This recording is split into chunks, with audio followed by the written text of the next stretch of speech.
여러분 안녕하십니까? 자고 일어나면 재앙, 데일리 재앙 브리핑입니다. 여러분, 두루킹 댓글 조작 사건의 주범이었던 두루킹 김동원 씨를 다들 기억하시죠? 그 김동원 씨가 최근 이 정부의 대일 외교 기조에 대해서 엄청나게 뼈를 때리는 말을 했습니다.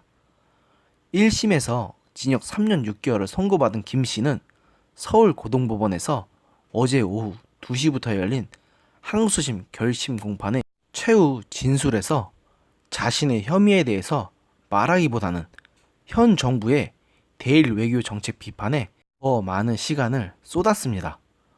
김 씨는 문재인 정부가 일본과 외교 관계를 파탄에 이르게 했다, 이러면서 현 정부에 대한 비판의 포문을 열었는데요. 이어서 그는 문 대통령 측근에게 일본과 대화를 재개해야 한다고 수차례 문제를 제기했지만 그들은 일본이라는 말만 나오면 질색했다. 지금의 일본과의 관계를 파탄으로 만든 것은 정부 탓이다. 선악 이분법으로 일본과 아무런 대화도 하지 않으려고 한다고 이 정부의 대책 없는 반일 정서를 아주 호되게 비판했습니다.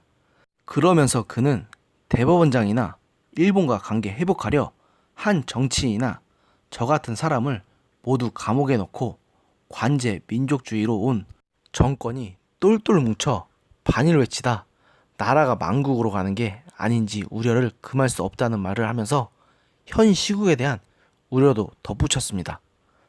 또 김 씨가 지난해 초 안희정 전 충남지사와 문재인 정부의 대일 외교 파탄에 대해 논의할 때에도 안 전 지사가 외교가 우려스러워 일본과 대화하고 싶지만 친일파로 몰리는 게 두렵다는 취지의 말을 했다고 밝혔다고 합니다. 일본과의 관계 회복을 주장한 자신이나 안 전 지사, 강제징용 사건 선고 시간을 끌었다는 의혹을 받은 양승태 전 대법원장이 공교롭게도 모두 구속돼 있다는 취지의 말로 풀이됩니다. 또한 김 씨가 김경수 경남지사에게 일본 대사나 오사카 총영사 자리 추천을 자력으로라도 일본과의 외교 통로를 확보해보려 한 것이라는 취지의 주장을 폈다고 합니다. 물론 김동원 씨의 죄는 절대 용서받을 수 없는 큰 죄인 건 맞습니다. 하지만 저 위에서 현 정부의 대책 없는 반일 민족주의에 기댄 정책을 비판하면서 그들을 끝없이 비판하는 것을 보면 김 씨는 그래도 나름대로 자기네 주관을 가지고 큰 뜻을 품고 있었던 사람인 것만은 틀림이 없어 보입니다. 김동원 씨, 제가 볼 때 당신은 그들과 손을 잡지 말았어야 했다고 생각합니다.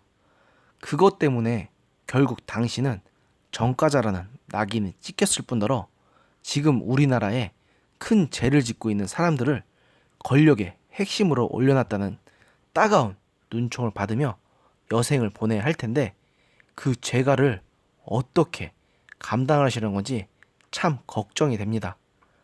그래도 저들의 추악한 실체를 알리고 비판하는 걸 보면 당신은 그래도 진정한 용기와 양심은 있는 분 같다는 생각이 듭니다. 이미 지은 죄를 돌이킬 수는 없겠지만 그래도 이제는 내부 고발자로서 그들이 감추고 있었던 추악한 모습을 계속 고발해 주시기 바랍니다.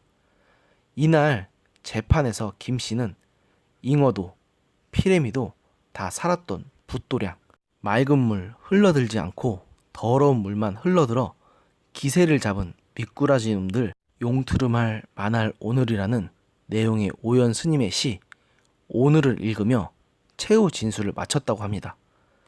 김 씨가 읊은 저 시의 구절이 의미심장하게 와닿는 오늘이 아닐 수가 없습니다. 지금 우리나라의 물을 흐리는 미꾸라지들이 과연 사라질 날이 올까요? 그런 날이 오기를 바라봅니다. 오늘의 재앙 브리핑은 여기까지였습니다. 들어주셔서 감사합니다. 여러분들의 구독과 좋아요는 저에게 큰 힘이 됩니다. 감사합니다.